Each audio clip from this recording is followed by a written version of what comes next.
मालकिन बन जाती, मेहनत भी न करना पड़ता और मालकिन मैं बन जाती, मेरी हुकूमत चलती, मेरे आदमी सब लोग रहते। और वो जो पढ़ाई लिखाई किया 14 साल 16 साल, वो दिल दिमाग सब इसी काम में लगा देती है और सोचती है कि बस शादी हमको किसी दिन मिल जाए। ससुर जी जिस दिन नाराज हो जाए सासू माँ से और ये कह दें कि अब तू 60 साल की हो गई, 60 साल में गवर्नमेंट की सरकारी नौकरी से निकाल देता है, तो अब तो घर को चलाने लायक नहीं रह गई और चाबी छीन करके मेरे सामने फेंक देंगे, कहेंगे ये ले अभी बहू रानी चलाएगी घर को। बस इसी ताप में रहती है, तपाप में कि किस दिन ये धोखा खा जाए सास और ससुर जी नाराज हो जाए। तो सास भी पहचान जाती है, नजर पहचान जाती है, कोई अनपढ़ ही सास क्यों न हो, लेकिन उसको गृहस्थी का बड़ा अनुभव होता है। इसीलिए लोग शादी ब्याह करने के लिए जब जाते हैं तो देखते हैं कि घर में सास और ननद है कि नहीं, कोई गाढ़े वक्त पर मेरी बेटी के काम आने वाला है या नहीं है। गाढ़ा वक्त कब होता है? देखो डॉक्टरी पढ़ा दो लड़की को, अब वो डॉक्टर बन करके जब आती है तो कितनी औरतों के बच्चे निकाल देती है पेट से, जरूरत पड़ता है तो ऑपरेशन करके निकाल देती है, उसको जानकारी रहती है। इसीलिए जब पीड़ा शुरू होती है तो डॉक्टरों के पास ले जाते हैं, लेकिन जब उसके पेट से बच्चा निकलने का टाइम आता है तब वो अपनी कोई मदद नहीं कर पाती, उसी अनपढ़ सास की जरूरत पड़ती है उसको। गाढ़ा वक्त उसका वो होता है, उस समय अगर कहीं बच्चा फंस गया तो जानलेवा हो जाता है और वो मर जाती है माँ, इसलिए उसको जरूरत पड़ती है। तो अनुभव बहुत होता है। वही अनपढ़ सास अन्य बच्चा पैदा करा देती है, डॉक्टर लड़की की, डॉक्टर बहू की। अब आप इस बात को समझो कि उसको अनुभव होता है तो वो अनपढ़ सास भी पहचान जाती है, नियत को पहचान जाती है। एक बुढ़िया अपनी लड़की को लेकर के जा रही थी पगडंडी के रास्ते से, उस समय सवारियां इतना नहीं थी, तो एक घोड़सवार आया। उस समय पर घोड़े पर चढ़ करके बड़े आदमी लोग चलते थे। तो बुढ़िया ने कहा, बाबू भैया हमारी इस लड़की को बैठा लो, बहुत थक गई है, चल नहीं पा रही है, इसको आगे गांव में उतार देना। है बुढ़िया है, तेरी लड़की को मैं उठाऊंगा। चला गया आगे, कुछ दूर जब गया तब सोचा, कहा नौजवान सुंदर लड़की बैठा ना, निकल चले, कौन पता लगाएगा कहाँ गया क्या हुआ। बस नीयत खराब हो गई और घूम करके आया और बुढ़िया से कहा, माता जी अब देखो आवाज बदल गई, स्वार्थ की आवाज, पहले हट बुढ़िया, और अब बोला माता जी लाओ बैठा दो लड़की को, जहां ये कहेगी वहां उतार दूंगा। अरे बुढ़िया कही जा जा जा जा, अब मैं समझ गई, तेरे मन ने जो कहा मेरा मन भी बता गया, जो तुझको बताया मुझे भी बता गया, अब तेरे घोड़े पर बिठाऊंगी लड़की को, कभी जिंदगी में नहीं बिठाना है, जा। ऐसे ही ये जान जाती, पहचान जाती। और वही अनपढ़ सास जब बहू की नजर को पहचान गई तो वही सास जो रात को 1 घंटा अपने सास का पैर दबा करके सोने के लिए जाती थी, वही अपने बहू से पैर दबवाने में डरती है कि कहीं पैर दबाते दबाते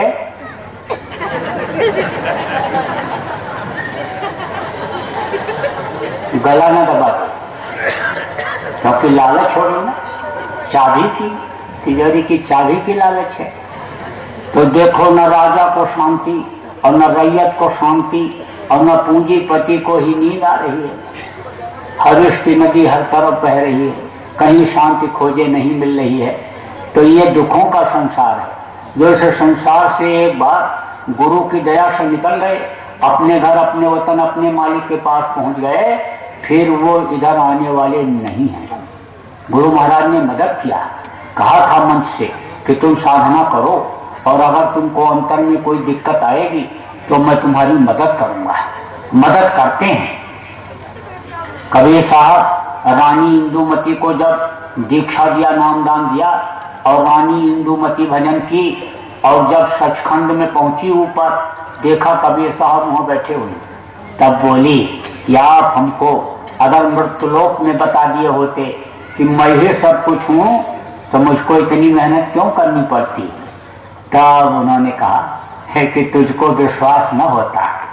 तो कहती कि एक आदमी, एक इंसान और सचखंड का मालिक कैसे हो सकता है, ये इसकी पहुंच वहां तक कैसे हो सकती है।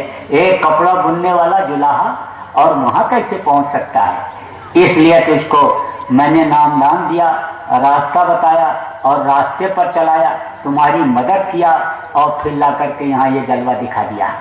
तो अब आप इस बात को समझो, कितनों को गुरु महाराज ने जलवा दिखा दिया। और जब गुरु महाराज के रूप को अंतर में लोगों ने देखा तो कहा, दिखाई तो इसी तरह से पड़ते हैं, दाढ़ी ऐसे ही है, बाल ऐसा है और शरीर भी ऐसा है, लेकिन ना तो यह शरीर है और ना ऐसे कपड़े हैं और ना यह दाढ़ी बाल है। वहां की तो शोभा ही न्यारी है, खरबों सूरज चांद सितारे रोम रोम में करें उजारे, अगम पुरुष करतार तुमको लाखों प्रणाम। वहां की ज्योतियों में भी हीरे जड़े दिखाई पड़ते हैं, रोम रोम में अरबों खरबों सूरज चांद सितारे दिखाई पड़ते हैं। वहां की तो शोभा ही न्यारी है। जब लोगों ने देखा तो गुरु महाराज ने अंतर में भी मदद किया और बाहर से भी लोगों की मदद किया। जय गुरुदेव नाम जगा करके लोगों की रक्षा के लिए छोड़ा और कहा, यह जय गुरुदेव नाम प्रभु भगवान का नाम है, कभी भी मुसीबत में इस जय गुरुदेव नाम को बोलोगे तो तुम्हारी रक्षा होगी, मदद मिलेगी। लोगों ने देखा भी, इम्तहान भी लिया, परीक्षा भी लिया। ऐसे जा रहे हैं, रास्ते में मधुमक्खियां छेदने लगी। जब मधुमक्खियां छेदने लगती हैं तो उनके कांटे यानी शरीर के अंदर चले जाते हैं और दूसरा कांटा फिर जम जाता है, फिर उससे वो छेदता है, फिर वो उसमें रह जाता है। जितनी बार 100 बार अगर छेदेगा, एक मधुमक्खी काटेगी, छेदेगी तो 100 बार कांटा चुभेगा। 4 मक्खी अगर आधा घंटा तक एक आदमी को लग जाए तो उसकी जानलेवा हो जाती है।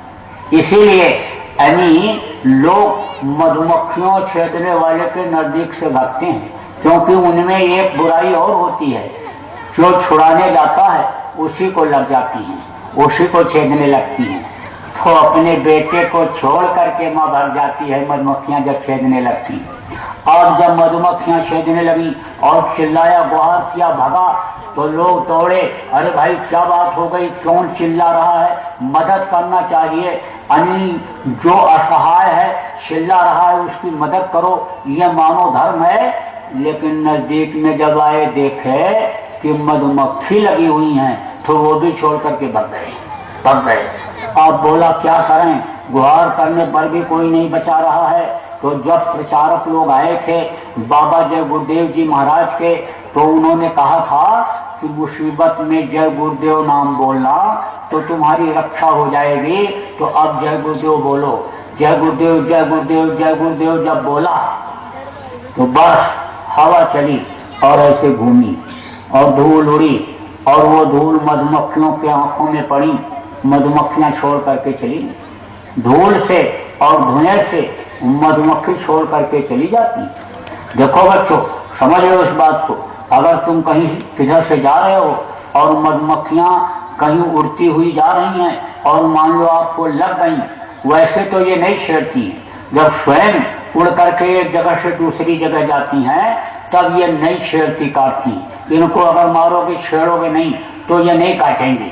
लेकिन मान लो मधुमक्खियों का छत्ता लगा है तो वो आते हैं जानवर, पक्षी, तो उनको ऐसे छेड़ देते हैं, उसमें ऐसे चोंच मार देते हैं और फिर वो मधु को खाते हैं। उनको छेड़ करके और ऐसे उड़ा देते हैं और उड़ जाती हैं। जब वो बार बार ऐसे छेड़ते हैं और तेजी से आए और मारे छत्ते में, और वो उड़ी और फिर छत्ता जब खाली होता है तो उसमें मधु खाते हैं। तो वो जो छेड़ देते हैं और उससे जो मधुमक्खियां बढ़ती हैं वो गुस्से में रहती हैं। जैसे सांप ऐसे स्वयं नहीं काटता। कहते हैं कि सुबह जब सांप उठता है तो कहता है 4 पांव वाले और 2 पांव वाले से या भगवान या प्रभु मेरा मिलान मत कराना। तो ऐसे तो सांप देख करके भागता है, लेकिन अगर कहीं दब गया या कहीं टकरा गया या कहीं अपने शिकार में है वो और शिकार नहीं पा रहा है तो गुस्से में आएगा और फिर फट से काट लेता है। ऐसे ही ये मधुमक्खियां स्वयं नहीं, जब छेड़ी हुई होती हैं तो अब जैसे धूल, अब आप देख लो, अगर कहीं मधुमक्खी आ जाए बच्चों तो फौरन उसे धूल उड़ाओ, धूल उड़ा दोगे तो मधुमक्खियां हट जाएंगी धुएं से और धूल से। कहीं छत्ता लगा रहता है तो लोगों को हटाना होता है तो नीचे धुआं कर देते हैं, बस 2-1 दिन धुआं किए बस वो अपने आप छोड़ के भाग जाती हैं। नहाने के लिए नदी में गया आदमी, डूबने लग गया, तिनके का भी सहारा नहीं है। अब जय गुरुदेव जय गुरुदेव जय गुरुदेव बोला, बस जैसे जय गुरुदेव बोला वो पानी की हिलोर आई और ले जाकर के नदी के किनारे लगा दिया, जान बच गई। फौज में भर्ती होने के लिए गया, जब सीना नपवाया छोटा हो गया, बोला आप क्या करें, बस उधर एक किनारे खड़ा होकर के जय गुरुदेव जय गुरुदेव जय गुरुदेव बोलने लगा। मालिक को याद किया, गुरु को याद किया। फिर जब गुरु की दया आंखों में उतरी, जैसे विश्वामित्र की दया राम की आंखों में जब उतरी थी तो छुअत उछावत खंचत बाढ़े, कोई छूते उठाते नहीं देखा और देखते ही धनुष टूट गया था। उसी तरह से उसके अंदर आंखों में जब दया उतरी तो वो दया नापने वाले की आंखों में पड़ी। तब बोला यहाँ क्यों खड़ा है, अब तेरा सीना छोटा हो गया, अब जब तू खा पी करके बॉडी बना करके दोबारा भर्ती में आना। कुछ नहीं बोला, उसको ऐसे हाथ जोड़े देखता रहा, गुरु को याद करता रहा, जय गुरुदेव बोलता रहा। अब फिर वो दया की धार उसकी आंखों में पहुंची। बोला बोल, कुछ कहना चाहता है, बोल बोल, क्या कहना चाहता है? कहना चाहता हूं बोल, एक बार मुझको फिर से नाप लिया जाए। बोला अच्छा ठीक है, खड़ा रहा, अभी तुझको नाप करके दिखा दूंगा, तेरा सीना छोटा है। इनको सबको नाप लूंगा तब नापूंगा। सबको नाप लिया, फिर उसको बोला अच्छा चल नाप देते हैं। नापा, बिल्कुल सही निकला। अब वो फीता आगे पीछे कर रहा है कि पहले गलती हुई कि अब हो गई। फिर दोबारा नापा, सही निकला, बस कागज पर ओके लिख दिया और दस्तखत कर दिया और कहा जा तौल करा दे। अब तौल कराने के लिए जब गया तो वजन कम हो गया। जब तक उसका कागज पर वो कुछ लिखता तब तक चलो चलो चलो चलो चलो चलो, समय हो गया, अब आज कोई तौल नहीं होगी, कल आना, चलो चलो खाली करो, ऑर्डर हो गया साहब का।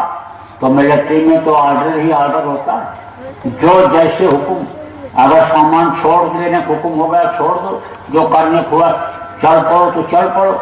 यही तो सिखाते हैं वहाँ, यही इसी चीज को याद करा देते हैं। वो कासन याद हो जाता है, कासन याद हो जाता है। अब कासन याद होने पर रट जाता है, फिर वो सामने कोई चीज होती है तो वो भूल जाती है, वही कासन ही याद रहता है मिलिट्री में। यही तो सिखाते हैं। एक था फौजी, तो वो अपने साहब से नाराज हो गया क्योंकि वो छुट्टी नहीं दे रहा था, तो उसने ड्यूटी लगवाया उसके बंगले पर और काम मार देंगे आज, जैसे ही कोठरी से निकलेंगे कमरे से तुरंत उड़ा दूंगा। बस नाराज खड़ा था और जैसे उसका अधिकारी कमरे से बाहर निकला, बस उसने बंदूक तान दिया और जैसे बंदूक ताना तैसे उसने फट से ऐलान कर दिया, फट से आवाज लगा दिया, hands up, right about turn, बोल दिया कासन। हैंड्स अप का मतलब हाथ ऊपर करो और दाहिने से मुड़ जाओ पीछे। बस वही कासन उसको याद था, कासन पर ही तो चलता था वो। बस वो भूल गया कि उसका टगर जमाना है, उसका खटका दबाना है मारने के लिए। बस वो फट से हाथ ऊपर कर लिया और दाहिने मुड़ गया और उसने पकड़ करके बंदूक छीन लिया। तो अब आप इस बात को समझो कि यही सिखाया जाता है। कहते हैं ना कि फौजी की अकल उनके अधिकारी के जेब में होती है, उनको इसी तरह से ऑर्डर होता है उनके यहाँ, उसको उसमें कोई अकल बुद्धि नहीं। अकलवान भी अगर कोई होता है, बुद्धिमान भी अगर कोई होता है, तो अधिकारी की बुद्धि से ही उसको चलना पड़ता है। और अधिकारी की बुद्धि तेज भी होती है। कहा गया ना कि बुद्धि 3 तरह की होती है। एक होती है रबर की बुद्धि, रबर में आप सूजा सुराख डाल दो तो जितनी देर डाले रहोगे उतनी देर सुराख बना रहेगा। और चमड़े की एक बुद्धि होती है, चमड़े में जितना सुराख बना दो उतना सुराख बना रहेगा, न कम होगा न ज्यादा होगा। और एक होती है बुद्धि अकल तेल की, इतना बड़ा परात है पानी से भरा हुआ, और एक बूंद पानी उसमें डाल दो तो पूरे परात में फैल जाता है। तो वो होती है क्रीम ब्रेन जिनको कहते हैं। अधिकारियों की बुद्धि तेज भी होती है। तो मिलिट्री का ऑर्डर ये हो गया, आवाज कोई तोड़ नहीं होगी, चलो चलो चलो चलो। और बेचारा चला गया, धर्मशाला में ठहरा था, पैदल जा रहा था, बस एक पुलिया मिली, उसी पर बैठ गया। सोचने लगा क्या होगा जिंदगी में, 3 बीघा जमीन, भाई छोटा, माँ विधवा, कैसे जिंदगी कटेगी, क्या होगा, किस तरह से होगा, यही सब सोच रहा था। तब तक एक बुढ़ा आया, यहाँ तो बैठे हो, कहाँ से आए हो, सब बात बता दिया। कहा देख मैं तुझको बता देता हूँ, अकल दे देता हूँ तुझको, ऐसा तू करना। बोला ठीक है बताओ क्या करना है। तब उसने बताया कि धर्मशाले से जब सुबह चलना तो 1-1.5 दर्जन केला खरीद लेना और एक एक केला खाते हुए जहां तक तौल कराना जाने का है वहां तक चले जाना, और जब तौल कराने को होगा तो भर पेट पानी पी लेना और फिर तौल करा देना। और उसने ऐसा ही किया और तौल में भी सही हो गया, भर्ती हो गया, नौकरी किया। कोई पूछना चाहोगे नाम पता बता देना, मालूम कर लेना। अब आप इस बात को समझो कि इस तरह से बाहर से भी गुरु महाराज ने लोगों की कितनी मदद किया। अब आप ये सोचो कि गुरु महाराज ने मन से इस बात को कहा था कि मरते समय जब पीड़ा हो, दर्द हो, तकलीफ हो, जय गुरुदेव नाम तुम बोलोगे तो मैं मिलूंगा। कितनों को मिले एक ही समय पर, एक आदमी जय गुरुदेव बोला, 1000 बोले, 1 लाख बोले मरते समय, लेकिन सबको गुरु महाराज मिले। लोगों ने मरते समय बताया भी कि बाबा जी आ गए और मैं उनकी गोदी में हूँ। किसी ने कहा उनके साथ जा रहा हूँ, किसी ने कहा बगल हमारे खड़े हैं, यमराज के भयंकर दूत हट गए। तो मरने वाला तो कभी झूठ बोलता नहीं। तो अब आप इस बात को समझो कि यह जय गुरुदेव नाम बाबा जी के जाने के बाद अब भी है ताकत में। ये सोचो कि बाबा जी चले गए और जय गुरुदेव नाम की ताकत खत्म हो गई, ऐसा कुछ नहीं, ताकत अब भी है। आप कहीं भी परीक्षा एक बार ले सकते हो, चलते फिरते उठते बैठते बोलोगे, फायदा मिलेगा, लाभ मिलेगा, शांति मिलेगी। जब तक कोई दूसरा नाम नहीं उतरेगा, दूसरे नाम के लिए हुक्म नहीं होगा, तब तक इसी जय गुरुदेव नाम को आगे करके देश दुनिया में गुरु महाराज के नाम को फैलाया जाएगा। तो अब आप इस बात को समझो कि जब किसी को शंका हो जाती है तब वो परेशान हो जाता है। रास्ते में जा रहे हो, अंधेरा है और रस्सी पड़ी हुई है और ये मालूम पड़ा कि ये सांप है, शंका हो गई, भ्रम हो गया, तो उसका मुंह भी दिखाई पड़ेगा रस्सी का और पीछे पूंछ भी हिलती दिखाई पड़ेगी। भ्रम हो गया, रास्ते में जा रहे हो, ढेर लगी हुई है मिट्टी की, उसको अगर भ्रम हुआ आदमी है तो उसकी पगड़ी भी दिखाई पड़ेगी, हाथ पैर भी दिखाई पड़ेगा। लेकिन टार्च जला दोगे तो वो ढेर मिट्टी की दिखेगी और यह रस्सी दिखेगी। ऐसे ही जब भ्रम हो गया लोगों को तो कहने लगे बाबा जी जिंदा हैं, बाबा जी अभी कैसे जा सकते हैं, उन्होंने कहा था मैं सतयुग लाऊंगा, मैं 400 वर्ष तक जिंदा रहूंगा। अरे भाई गुरु महाराज ने कहा था सतयुग लाऊंगा। तो गुरु तो एक पावर होती है, शक्ति होती है, वो शक्ति किसी भी शरीर में रहती है। शरीर जब पुराना हो जाता है तो वो शरीर छोड़ देते हैं और दूसरे में वो शक्ति आ जाती है। यही कारण है कि इस धरती पर देखो कितने गुरु हुए, इधर पंजाब में 10 गुरु और इधर आपके कबीर, पलटू, नानक, दादू, ये सब गुरु ही तो थे, ये सब गुरु थे। ये गुरु की एक ताकत पावर होती है। और जब वो शरीर छोड़ करके चले जाते त्रिकुटी धाम तक अपने जीवों को बराबर संभालने के लिए, निकालने के लिए आते रहते हैं। गुरु महाराज ने तो कहा था सतयुग आएगा, सतयुग, लेकिन उन्होंने ये नहीं कहा था कि इस शरीर से मैं सतयुग लाऊंगा। उन्होंने कहा था सतयुग लाऊंगा, सतयुग इस धरती पर आएगा तो सतयुग तो वो लाएंगे। अब वो हमने ताकत दे करके हमारे द्वारा ला दें, आप में ताकत ला करके आपके द्वारा ला दें। अरे वो किसी पशु और पक्षी के द्वारा भी सतयुग ला सकते हैं, क्योंकि यह धर्म भूमि है। यहाँ पर देखो 12 अवतार हुआ, यहाँ पर देखो सूकर अवतार हुआ, सूकर सुअर में भी प्रकट हो गए, खंभा फाड़ करके देखो निकल करके आए और भक्त की रक्षा किया, तो ये वो भूमि है। अब आप इस बात को समझो कि अगर कहने में लोगों के भ्रम में आ गए तो आप भक्ति फिरोगे। कुछ लोग आ जाते हैं और कहते चलो वहाँ लक्ष्मीपुर चलो, शाहजहांपुर चलो और वहाँ बाबा जी मिलेंगे। अब भाग करके वहाँ पर गए, बोले आज नहीं मिलेंगे, पहली तारीख को आना। अब पहली तारीख को जब गए, बोले देखो आज नहीं प्रकट होंगे, पूर्णिमा को कितने भी लोगों को ले आओ, एक बार दर्शन हो जाएगा, उसके बाद की कोई गारंटी नहीं है। अब वही प्रचारक आया थे और लोगों को समझाने लगा, मैं तो जगह देख करके आया और बाबा जी प्रकट हो रहे हैं पूर्णिमा को, और चलो मैं दर्शन कराऊंगा। तो अब इच्छा लोगों की जग गई कि भाई चल करके एक बार देखा जाए। अब 10, 20, 25 जब वहां पहुंचे तो वहां के लोगों ने कहा पैसा इकट्ठा करो, पैसा, और समाज अपना बनाओ, जरूरत पड़ेगी तो हड़ताल तोड़ फोड़ का आंदोलन भी करना पड़ेगा, झंडा उठाना पड़ेगा। कानूनी अड़चन आ गई, आप कुछ नहीं, दर्शन नहीं हो सकता आज, लेकिन होगा ये पक्की बात है। बस भूखे प्यासे लौटे। अब रास्ते भर जब भूख प्यास लगा रहा, एक दूसरे पर लोग गुस्सा करते रहे, लेकिन उसमें एक दो जो समझदार लोग गए, उन्होंने समझाया, कहा अरे भाई तू क्यों भटक रहा है? कोई कह रहा कौवा कान ले गया, तो कान नहीं देखते हो, कौवा के पीछे दौड़ पड़ते हो। इन लोगों की नीयत हमको अच्छी नहीं लग रही, इनका चाल चलन, उठना बैठना, बातचीत का तौर तरीका कुछ हमारे समझ में नहीं आया। ये पक्के स्वार्थी लोग हैं, पक्के स्वार्थी। अभी तो कहा पैसा इकट्ठा करो और जब इलेक्शन आएगा तब कहेंगे हमको एमएलए बना दो, एमपी बना दो।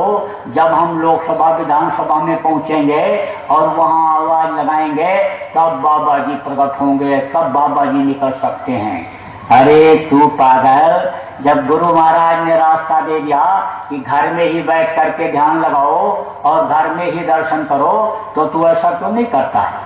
अब ये बात समझ में आ गई और बैठा जब ध्यान लगाया, अब उसको कुछ अनुभूति हुई, कुछ दया अंदर में मिली, तो भाग करके सत्संग में आया और बोला कि हमारे दिमाग से सब बात निकल गई।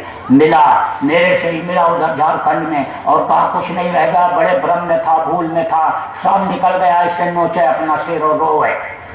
एक दो ऐसे भी आए, बोले मुझे माफ कर दीजिए, मैंने आपको बहुत गाली दिया। मैंने कहा भाई तुमने गोली तो नहीं दिया, अरे गाली ही तो दिया।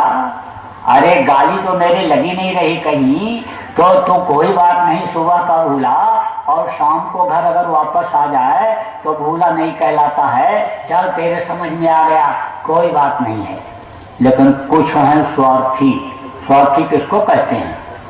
स्वार्थी वो लोग हैं कि जब गुरु महाराज शरीर छोड़े तो उन्होंने नहलाया धुलाया, कपड़ा लपेट करके और ले गए, चिता पर रखा, अपने आंखों के सामने जलते देखा गुरु महाराज के मृतक शरीर को। वही लोग कह रहे हैं कि जिंदा हैं और आएंगे, तो कैसे नहीं स्वार्थी माना जाएगा? वो तो अपना समाज बना रहे हैं। समाज कैसा समाज बता दें कैसे बनता है? एक आदमी की कट गई नाक, तो दूसरे ने पूछा भाई तुम्हारी नाक कैसे कट गई? बोला नाक मैंने कटवा लिया। नाक कटवा लिया किस लिए भैया? भगवान का दर्शन करने के लिए। हैं? नाक कटाने से भगवान का दर्शन होता है? बोला तुझको कैसे होगा, तेरे नाक है। कहा अच्छा तो मैं भी कटा लूं तो दर्शन हो जाएगा? अरे बोला देर तो करता है। बस गया, साफ करा के आ गया। बोला भाई हमको तो भगवान का दर्शन नहीं हुआ और दर्द इतना कर रहा है कि जान निकली जा रही है। तब का बेवकूफ पहन के नाक कटाने से कहीं भगवान का दर्शन होता है? तब भाई तुमने हमारी नाक को कटवा दिया। अरे इसलिए कटवा दिया कि मुझको लोग नक्कटा कहते थे, तो मैंने सोचा मेरी कट गई तेरी भी कट जाए, एक नक्कटा की जगह दो नक्कटा हो जाए। बोला भाई तुमने बहुत गलत काम किया। अरे क्या गलत और क्या सही? अब जा तू तीसरे की कटवा, तीसरा चौथे की कटवाएगा, ऐसे दूसरे का कटवाएंगे 10-20 हजार हो जाएंगे। तो यह नाक वाले ही बदसूरत दिखाई पड़ेंगे। अपने लोगों का ही समाज बन जाएगा। तो इसलिए आपको समझा रहा हूं कि कहीं न कटा संप्रदाय में न भर्ती हो जाना। गुरु महाराज चले गए, इस धरती का यह विधान है कि इस धरती पर जो मनुष्य शरीर में एक बार आया, शरीर छोड़ने के बाद फिर उस शरीर में नहीं आता।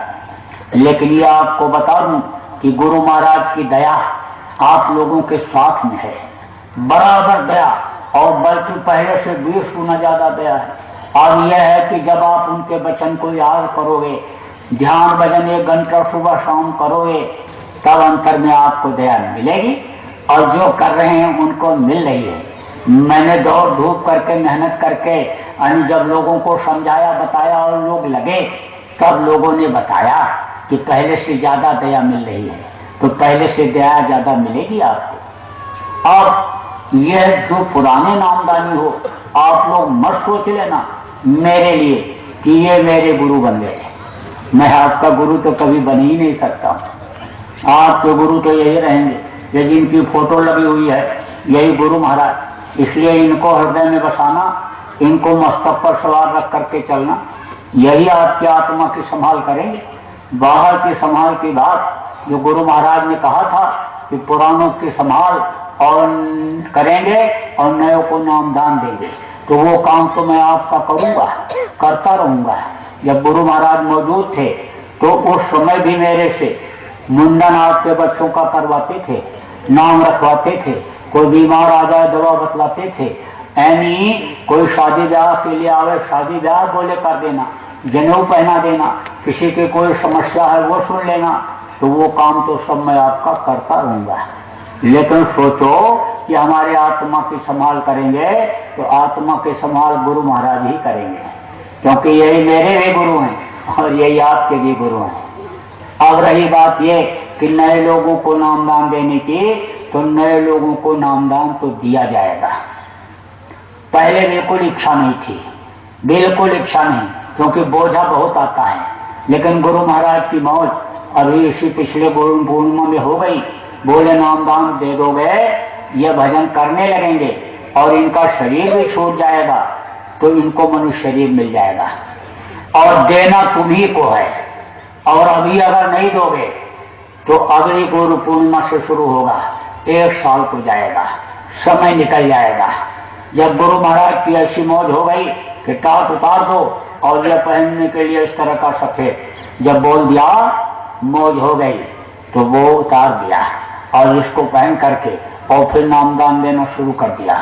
बहुत से लोगों को नामदान दिया, जहां जहां कार्यक्रम हो रहा है सब जगह दिया जा रहा है और लोग भजन भी कर रहे हैं। लोगों को अनुभूति भी हो रही है, अंदर में दिखाई सुनाई पड़ रहा है, लाभ भी मिल रहा है, फायदा लोगों को हो रहा है, तो संतुष्टि हुई।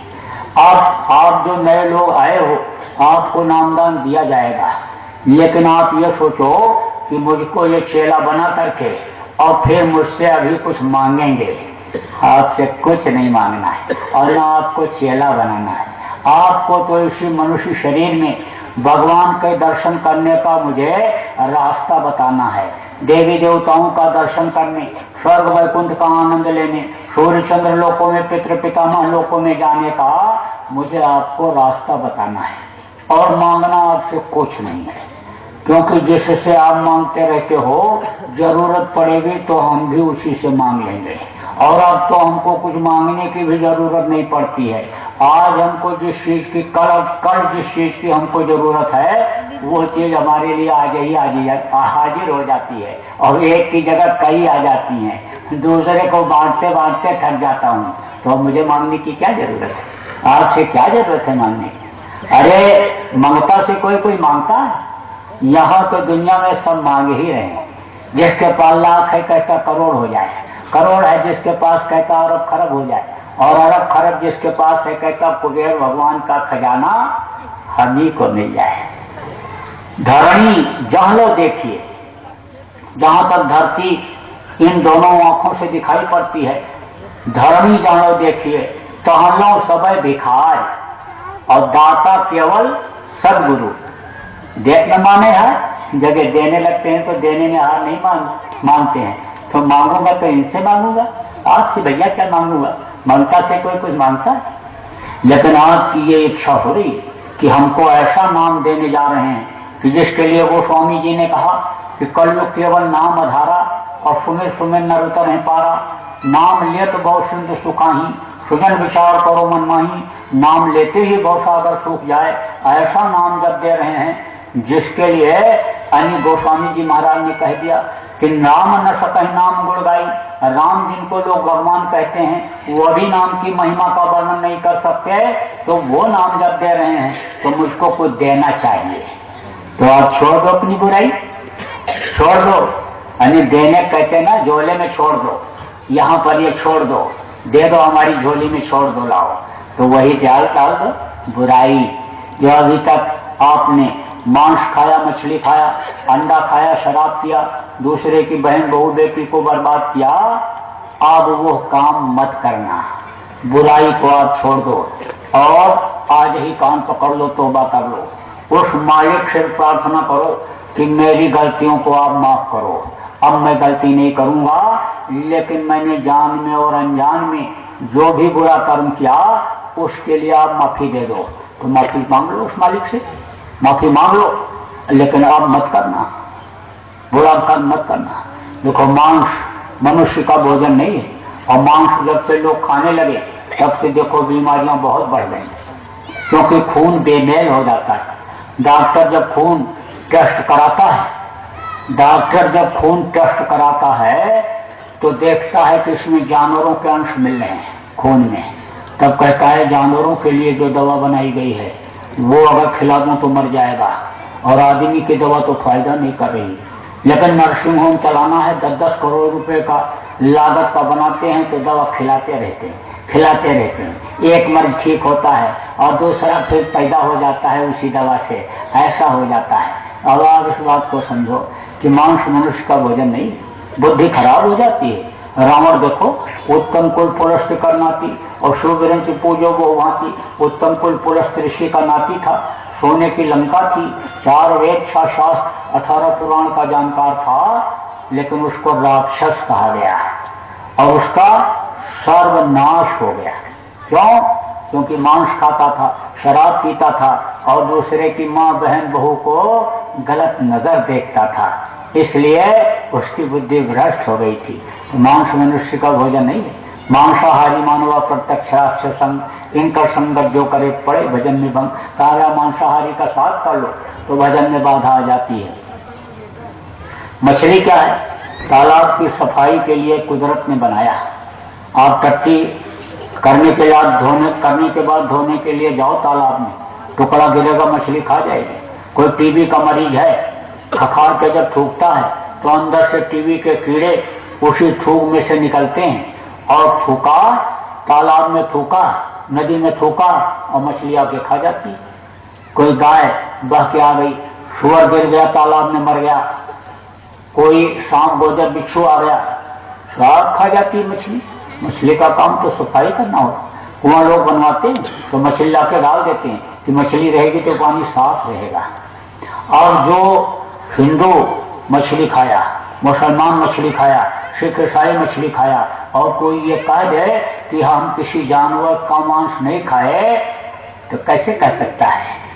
अब आप इस बात को समझ लो कि मछली जब सबका मांस खाती है और मछली को ही घटक गए तो अब किसी के मांस खाने से वंचित रह गए। जब मर जाती है मछली, तालाब के ऊपर आ जाती है, पानी के ऊपर, तो गेंद और कौवा खाते हैं। तो गेंद और कौवा का खाना जब आदमी खाने लगेगा तो बुद्धि सही रहेगी? कभी नहीं रह सकती। अंडा क्या है? ये माताएं मासिक धर्म होती हैं तो खराब खून इकट्ठा हो जाता है तो बच्चा बन जाता है।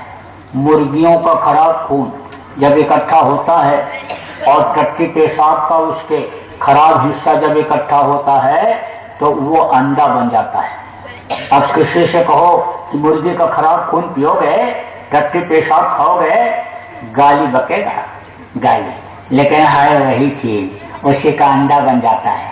अब ये डॉक्टर वैज्ञानिक कहते हैं कि ताकत होती है बच्चे को खिलाओ, कभी मत खिलाना, कभी अंडा मत खाना। ये जितने इस बात को कहने वाले वैज्ञानिक और डॉक्टर हैं ये सब अज्ञानी हैं। देखो ये कहते हैं कि हमने हवाई जहाज बना लिया, हेलीकॉप्टर बना लिया, नेटजेट विमान बना लिया, लेकिन वो विज्ञान था कि जिस चारपाई पर लोग बैठते थे उसके सहित एक जगह से दूसरी जगह उड़ करके पहुंच जाते थे।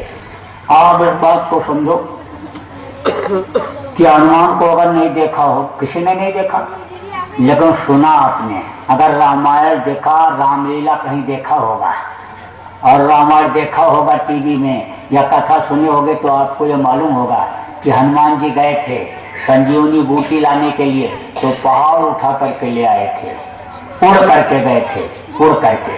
कोई हेलीकॉप्टर पर उड़ के गए थे, जहाज पर बैठ करके गए थे, उड़ करके गए थे और पहाड़ उठा करके ले आए थे। तो यहाँ पर तो जानवर भी उड़ते थे, वो भी विज्ञान था। सती सावित्री का नाम सुना होगा, पति के प्राण को वापस ले लिया। सती अनुसुईया ने ब्रह्मा विष्णु महेश को छोटा छोटा बच्चा बना दिया, तो भी तो कोई विज्ञान था। तो ये सब अज्ञानी है, इसलिए मत खिलाना अंडा। अंडे से ज्यादा ताकत इसमें मूंगफली में है। रात को चना भिगो दो और सुबह बच्चे को खिला के एक गिलास दूध पिला दो, चेहरा लाल हो जाएगा। कभी अंडा न दे। ये धोखा खा जाती हैं सत्संगी की औरतें। रैली में गई प्रचार में, तो दिन भर शाकाहारी शाकाहारी का नारा लड़का भी लगाता रहा, बोल नहीं पाता है, छोटा बच्चा है और बढ़िया जैकेट पहने हुए, शाकाहारी का टोपी भी लगाए है, बढ़िया गाढ़ छाप, और बोल नहीं पाता है। लेकिन जब नारा लगा बाबा जी का कहना है, तो लड़का भी बोलता है शाकाहारी रहना है, शाकाहारी रहना। बोल नहीं पाता है ठीक से, देर भर शाकाहारी शाकाहारी चिल्लाया। और दूसरे दिन जब खाने का टिफिन लेकर के स्कूल पढ़ने के लिए गया, दूसरा लड़का भी खाने का टिफिन लेकर के आया, तो उसने खाना इसको दे दिया और इसने खाना उसको दिया। अब उसका दिया हुआ खाना जब खाया तब पूछा ये क्या है? बोला आमलेट। अच्छा लगा? अच्छा लगा। दूसरे दिन फिर आमलेट खाया, उसने दिया। तीसरे दिन मांग करके खाया। अब जब घर लौटा आया तो कहा मम्मी आमलेट बनाओ। और जब सुना आमलेट तो कहा आमलेट तुमने कहाँ खाया बेटा? बोला वो रवि हमारा दोस्त लाया था, बहुत अच्छा लगता है मम्मी, बना दो आमलेट। और ये बस पेट पकड़ के बैठ जाए, अरे तूने तो ये मंदिर गंदा कर लिया, भगवान का बनाया हुआ मंदिर तो तूने गंदा कर लिया, इसमें तो तुमने मुर्दा डाल दिया, कब्रिस्तान बना दिया बेटा। तो उसको मालूम नहीं था कि अंडे से आमलेट बनता है? नहीं मम्मी हमको तो किसी ने बताया नहीं। पहले ही बताए रहो, रटाए रहो। अरे कि मीट भी कहते हैं मांस को, और मांस को गोश्त भी कहते हैं, और अंडे से ही आमलेट बनता है। और यही न सिखा दो लड़के को कि कोई भी चीज कोई खाने को दे तो खाना मत, यही याद करा दो, तो फिर काहे को ऐसा होगा। अंडा खराब चीज, बहुत गंदी चीज। और शराब में तो 1000 बुराई, 1000। जो शराब पीता, मांस खाता, अंडा शराब हर चीज का सेवन करता, जमीन जायदाद बेचता, वादा खिलाफी करता, खून कतर सब बुरा कर्म करता है। अभी आज अगर शराब बंद करा दिया जाए तो 50% अपराध और भ्रष्टाचार खत्म हो जाएगा। तो शराब मत पीना, अभी तक जो पिया सो पिया, और शराबी का साथ भी छोड़ देना, नहीं तो शाम को फिर पिलाएगा। जब यहाँ से जाओगे कहेगा चल पी ले, बहुत बढ़िया लाया हूँ, कहोगे नहीं नहीं मैं नहीं पीता हूँ, छोड़ दिया मैंने, तब कहेगा हर पीने वाला यही कहता है, छोड़ दिया छोड़ दिया छोड़ दिया। मैं भी लोगों से कहा कहता हूँ पीता हूँ, मैं भी कहता हूँ छोड़ दिया। पीले नखरा न कर, तेरा चेहरा मुरझा रहा है, ये पीले पीले। कहोगे नहीं नहीं बिल्कुल नहीं, छोड़ दिया तो फिर क्या पीना, अब कुछ नहीं, मैदान में दे आया, वहां बिल्कुल संकल्प बना लिया। अरे ऐसे ही संकल्प बनता रहता है। अच्छी चीज के तोड़ने में, यानी कोई संकल्प तोड़ने में, अच्छे काम के लिए कोई संकल्प तोड़ने में दिक्कत नहीं होती है। किसी की जान जा रही हो तो झूठ क्या नहीं बोल देते हैं, अरे चल पीले पीले, खूब समझाता है। कहता देख मैं भी छोड़ना चाहता हूँ, क्योंकि मैंने भी अपनी सब जमीन बेच दिया और मकान गिरवी रख दिया, औरत का जेवर अंदर अंदर पार कर दिया, उसको खबर भी नहीं है, मेरे पास भी कुछ नहीं है, ठन ठन गोपाल घूम रहा हूँ। लेकिन आज नहीं, चलेंगे वहां तीरथ में, पुष्कर में छोड़ेंगे। आने से पूर्णमासी पुष्कर चलेंगे और वहीं छोड़ करके नहा करके छोड़ करके दोनों भैया चले आएंगे, फिर कभी भी नहीं पिएंगे। बस मुंह में जैसे लगाया मालूम पड़ा अमृत आ गया सामने और बल घटक गए। अब कितनी अमावस्या पूर्णिमा बीत जाएगी, समय निकल जाएगा, पुष्कर जाने का याद नहीं और शराब तो छोड़ने सवाल ही नहीं उठता है। इसलिए शराबी का साथ पहले छोड़ना, शराब चाहे कल छोड़ देना, शराबी का साथ आज छोड़ देना। तो 1000 बुराई शराब में, तो शराब मत पीना और दूसरे की बहन बहू बेटी के साथ बुरा कर्म मत करना। इसके लिए आपको हिदायत दी जा रही है और अगर जान करके आपने गलती किया तो सजा मिलेगी। कभी भी आप इस बात के लिए मना नहीं कर सकते हो, न कह सकते हो कि हमको किसी ने बताया नहीं। यहाँ से जाने के बाद जब इंसाफ के तख्त के सामने खड़े किए जाओगे, जिसके सामने अच्छे अच्छे बैरिस्टर और अच्छे अच्छे जज जो दूसरे का निर्णय करते हैं, न्याय देते हैं, उनको भी जा करके वहां पर न्याय लेना पड़ता है। जब वहां उसके सामने यमराज के सामने खड़े हो गए और वो कहेगा तुमने ऐसा काम क्यों किया, कहोगे नहीं मुझको किसी ने बताया नहीं, तो यही दृश्य दिखाई पड़ जाए। ऐसे ये फोटो लगा हुआ, ऐसे लोग बैठे हुए और इसी आवाज में जैसे आपको समझाया जा रहा है, इसी तरह से आपको दिखाई पड़ जाएगा और वो ये कहेगा कि देखो ये तुमको बताए थे लेकिन तुमने माना क्यों नहीं, इसलिए अब नहीं। अब जैसे शिव संकल्प 3 मन माही और सती विहता बेहतर नहीं, संकल्प आप बना लो और आपको नाम याद कराया जा रहा है, रटाया जा रहा है, जैसा बताया समझाया जा रहा है उस तरह से अगर आप घर में जाकर के करोगे तो आपको धन में, पुत्र में, परिवार में भी बढ़ोतरी दिखाई पड़ेगी। और अगर मन को रोक करके भजन ध्यान कर ले जाओगे तो ये जीवात्मा आपकी ऊपरी लोकों में जाने लग जाएगी, आनंद पाएगी और जब समय पूरा हो जाएगा तो अपने लोग, अपने घर, अपने मालिक के पास पहुंचोगे। अब इस बात को आप समझ लो कि आपको नामदान दिया जाएगा। तो आप ये बात समझो कि 5 नाम, 5 रूप, 5 स्थान और 5 की आवाज। जिसका नाम होता है, उसका रूप होता है, उसका स्थान होता है और उसकी आवाज होती है। जैसे आपके दोस्त का नाम है मोहन, अब मोहन दरवाजे पर आया और आप कमरे के अंदर बैठे हो, कोई आदमी गया और आपको बताया कि राजगढ़ से आपका दोस्त आया है। अब आपको ये मालूम है कि राजगढ़ में मोहन नाम का हमारा दोस्त रहता है, बस समझ जाओगे कि मोहन आया होगा। अब आएगा तो मोहन ही निकलेगा। मोहन दरवाजे पर आया, आपको आवाज लगाया, अब आवाज उसकी आप पहचानते हो तो आवाज पहचान जाओगे मोहन आया है और बुलाओगे तो फौरन मोहन नाम से वह पहुंच जाएगा। ऐसे ही इस वक्त के जो धनी हैं उनका नाम है, उनका रूप है, उनका स्थान है और उनकी आवाज है। अब आप इस बात को समझो कि इसको आपको मैं अभी याद कराऊंगा और रटाऊंगा। जितना याद हो जाए उतना आप याद कर लो और जो न याद हो पावे उसको आप यहाँ लिखा हुआ कागज मिल जाएगा, ले लेना और ले जा करके घर पर याद करके और कागज को फाड़ करके किसी नदी तालाब में फेंक देना।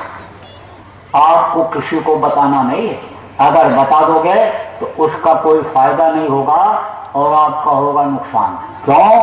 क्योंकि ये नाराज हो जाएंगे कि इन्होंने बेकदरी किया, इज्जत नहीं किया, हमारी बेकदरी इन्होंने किया है, इसलिए वो नाराज होंगे। तो आपको किसी को भी बताना नहीं है। दूसरी चीज आप ये समझो कि जब आप यहाँ से जाओगे और ध्यान लगाओगे और आप ऊपरी लोकों में जाओगे, आपको आनंद मिलेगा, सुख मिलेगा, तो वो दूसरों को बताने लग जाओगे, उसको हजम नहीं कर पाओगे।